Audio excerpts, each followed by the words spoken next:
Well, y'all, it hasn't even been that long since I just posted an update on what the Rangers are doing at the trade deadline.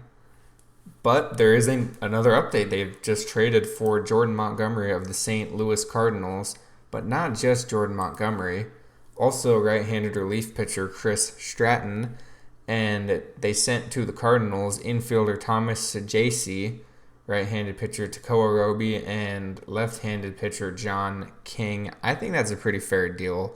The Rangers needed another starter, as Jeff points out here, and another reliever, which they're getting within that trade. They're also giving up on the John King experiment, I guess. He had some moments, but didn't end up really panning out, unfortunately.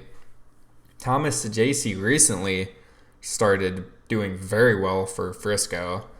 And I'm not super familiar with Takoa, but I think he's been injured and hasn't had the best season yet. So, all in all, a fair deal. And this was the MLB account posting this as well. So, pretty nice move for Texas. Obviously, it's been a complete seller's market where they have all of the leverage. A lot of teams, in my opinion, moved out of being sellers as well.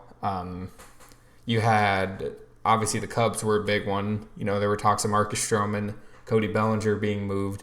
They went on a win streak. The Angels shut down any sort of thing with Ohtani specifically, but they're only like 6 games back of first place now. There was also, well, we know the Mets. They went downhill. There were a couple other ones as well, but those were two of the big ones. The Cubs and the Angels were teams to look out for going into the trade deadline, as well as Padres, who the Rangers are playing right now, and the Red Sox.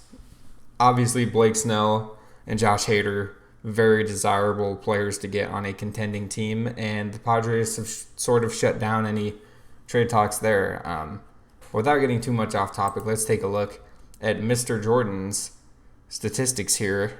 So far on the season, 21 starts, 3.42 ERA, over 2 wins above replacement, 121 innings and 108 strikeouts to a whip of 1.24. Not amazing, but not bad. And I think he's definitely a veteran to an extent here. Has been on the Yankees, I believe. Yeah, started off with the Yankees and then got traded to St. Louis. So he's been all over the place. He's been in the AL, been in the NL, been with the Yankees.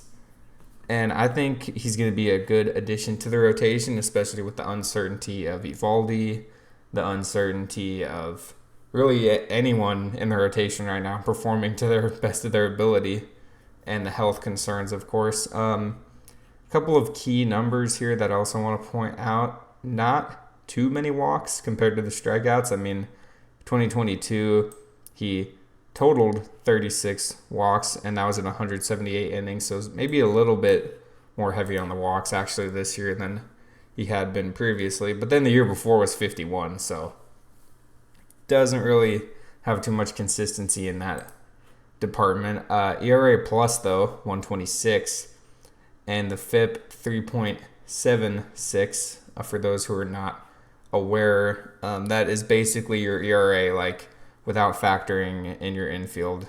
The stat measures a pitcher's effectiveness at preventing home runs, walks, hit by pitch, and strikeouts. So he's going to have a pretty darn good infield here, and that will hopefully help out his statistics there. So a little bit of a look at Jordan Montgomery. And the interesting addition here was Chris Stratton, who I had not heard of before. We will see how he does, but he's got some okay numbers this year. 42 games is a lot. 1 save, 59 strikeouts. I think they're really going to have him more as a middle relief kind of guy. I'm not fully sure. Here's a look at some of his recent outings as well. 1 inning, no runs. 1 inning, 1 run. Then he only got 2 outs and 2 runs. 1 inning, no runs. This is against some pretty good teams at the moment, especially maybe not Miami as much, but all in all, not bad. And I think it was good to get the starter and the relief combo. They didn't get Jordan Hicks, which I'm kind of iffy about him. They have a Jordan Hicks type right now in the bullpen with Chapman, so I don't think that's going to be much of an issue there. But I think they need maybe, if they can find someone, maybe one more relief pitcher. And if they really want to go all in, one more bat, because, Seager's down. Heim, if we're being realistic, Heim's probably done for the year. I don't fully know that, but they're saying he needs surgery. So at some point he has to get that surgery. And, playing injured as a catcher, that's one of the toughest positions to play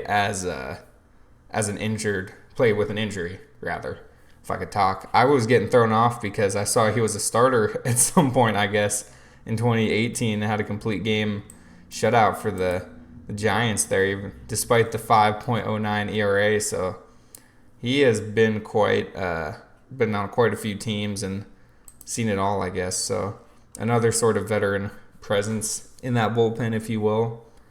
Given the state of the Rangers bullpen, it's certainly not a bad trade at all. I wanted to show Montgomery's last 5 games as well, against the same teams, of course, to an extent. He had 2 starts against Chicago where it was 6 innings, 3 runs, 6 innings, 5 runs, not great. 6 innings, 1 run against Miami in extra innings. And then 4 innings, 1 run against the White Sox. 6.2 innings, 1 unearned run against the Yankees. So you need guys that can just eat innings at this point, because the Rangers rotation has been quite beaten down as of late. So hopefully they can get out of the 3 players they've just acquired, hopefully they can bolster this team. The rotation's looking pretty good if everyone's healthy now. You've got at the top, in a perfect situation, would be both Scherzer and DeGrom, and then you've got Eovaldi, you've got Dane Dunning, you've got Andrew Heaney, you've got Martin Perez has probably been moved to the bullpen at this point. Then you got John Gray. There are a lot of options, which they need options. They did not have too many. There was a point where I'm like, they're just going to put in Will Smith every night and just hope they win the game, if they have the lead, that is. So another trade for the Rangers. I don't think they're done yet, to be honest with you. I think maybe they're done getting pitching, but I don't think they're done with trades in general. They could probably get one more bat. We'll see. We'll see how it goes. So let me know what you think of this and who you're excited to see and what you want to see them do next, because who knows what Chris Young's going to pull off. He's insane right now. But yeah, with that being said, excited to see. Hopefully the Rangers can bounce back. They're potentially about to get swept by San Diego, which kind of sucks. I mean, it's only the 2nd inning, so too early to say. And I saw the Astros were losing as well. So a little bit of an update there for you. The division's getting close. It's Angels and Seattle are actually a lot closer than people think. So I'll end this one there. But Rangers making another trade, bolstering their bullpen and their starting rotation. So I'll talk to y'all later.